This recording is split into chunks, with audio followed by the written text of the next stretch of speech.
میرے آقا نبی اکرم صلی اللہ علیہ وسلم نے ارشاد فرمایا ان العلماء ورثۃ الانبیاء وان الانبیاء لم یورثوا دینارا ولا درہما ورثوا العلم فمن اخذه اخذ بحظ وافر۔ علماء انبیاء کرام کے وارث ہیں۔ نبیوں نے وراثت میں درہم و دینار نہیں چھوڑے، انہوں نے تو علم کا ترکہ چھوڑا ہے، جس نے اسے حاصل کیا اس نے نبیوں کی وراثت میں سے وافر حصہ پا لیا۔ سنن دارمی کی 3641 نمبر پر یہ روایت موجود ہے۔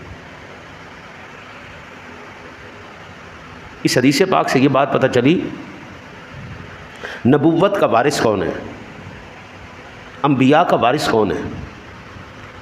انبیاء کا وارث وہ جس کو رسول اکرم صلی اللہ علیہ وسلم نے ارشاد فرمایا، اور اس کے بارے میں آقا جی علیہ الصلوۃ والتسلیم نے ارشاد فرمایا انہوں نے کوئی درہم و